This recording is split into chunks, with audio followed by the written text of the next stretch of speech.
LAC पर चीन को करारा जवाब देने की पूरी तैयारी कर ली गई। भारत ने जैसे को तैसा टिट फॉर टैट के संकेत दे दिए। चीन गोगरा पोस्ट, डेप्सांग, पैंगोंग सो लेक, फिंगर एरिया में अभी भी टस से मस होने का नाम नहीं ले रहा, जिसके बाद भारत की तरफ से सख्ती के संकेत दे दिए गए हैं। सीडीएस रावत ने भी सैन्य विकल्प की बात कही थी, आपको याद होगा। और अब कहीं ना कहीं जो संकेत हैं वो जैसे को तैसे के दिए जा रहे हैं। टिट फॉर टैट का मैसेज सीधा दिया जा रहा है चीन को। लेकिन एक नहीं, संकेत 4। भारत है पूरी तरह से तैयार। ये संकेत कौन कौन से हैं इनको जरा समझ लीजिए। पहला संकेत, उन्हीं की भाषा में जवाब देंगे। ये बहुत तगड़ा मैसेज था जो प्रधानमंत्री नरेंद्र मोदी की तरफ से दिया गया था, यानी जैसा करोगे वैसा भरोगे।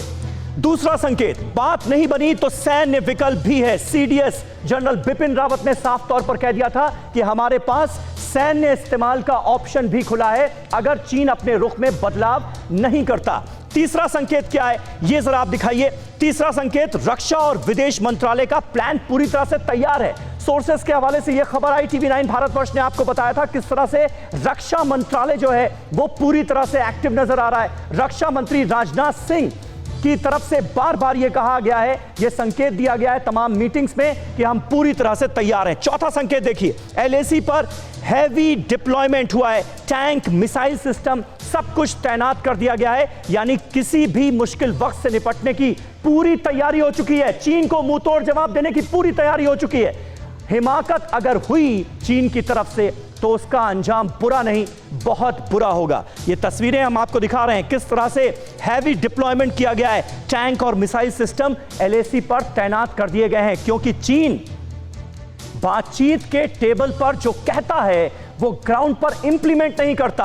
और यही है चीन की फितरत, यही है चीन की विस्तारवादी नीति, जिसका मुकाबला करना है हिंदुस्तान को, और मुकाबला किया जा रहा है और बहुत जोरदार तरीके से किया जा रहा है। सुमित चौधरी हमारे संवाददाता, हमारे डिफेंस कॉरेस्पॉन्डेंट इस वक्त हमारे साथ मौजूद हैं। सुमित, अभी ताजा हालात क्या हैं? क्योंकि देखिए इतने दौर की बातचीत हो गई, नतीजा कोई ग्राउंड पर निकलता हुआ तो नजर आ नहीं रहा है। अभी भी उन इलाकों में चीनी सेना मौजूद है जहां उसे नहीं होना चाहिए।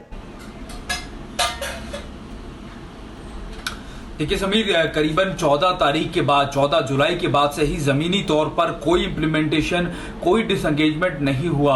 अगर आप मोटे तौर पर देखें तो करीब कई मीटिंगों का दौर हो चुका है, और लास्ट में जो मीटिंग हुई थी WMCC की मीटिंग में, तब भी भारत और चीन की तरफ से कई प्रस्ताव रखे गए। लेकिन सबसे महत्वपूर्ण था कि चीन की तरफ से कहा जा रहा था कि आप और हम दोनों एक बराबर के डिस्टेंस पे पीछे हटते हैं।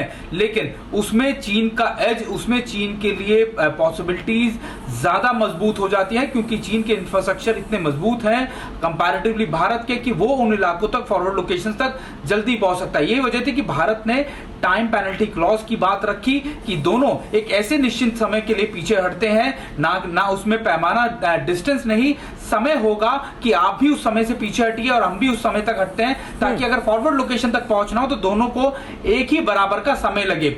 लेकिन अभी और कहा जा रहा है कि अभी और बातचीत होगी, आखिरकार इसको कैसे इंप्लीमेंट किया जाए, क्योंकि प्रस्ताव रखने के बाद उसकी समीक्षा की जा रही है दोनों तरफ से, उसके बाद प्रस्ताव को कैसे इंप्लीमेंट किया जाएगा ये देखा जाएगा। लेकिन समीर, इन्हीं सभी चीजों के बीच में भी भारत अपनी डिप्लॉयमेंट ना सिर्फ वहां पर मजबूत कर रहा है, इसलिए क्योंकि भारत को पता है कि चीन हमेशा टेबल पर बातें जो करता है उसको इंप्लीमेंट कभी नहीं करता। वो 62 की बात हो, चाहे वो गलवान के, हमने देखा कि गलवान इंसिडेंट्स के समय बातचीत हो, तो ये सारी चीजों के मद्देनजर भारत ने साफ तौर पर कहा है कि जब तक टोटल डिसएंगेजमेंट जमीनी तौर पर नहीं होगा तब तक ये बातचीत आगे नहीं बढ़ेगी। फिक्र आपकी, सोमवार से शुक्रवार रात 9 बजे सिर्फ टीवी9 भारतवर्ष पर।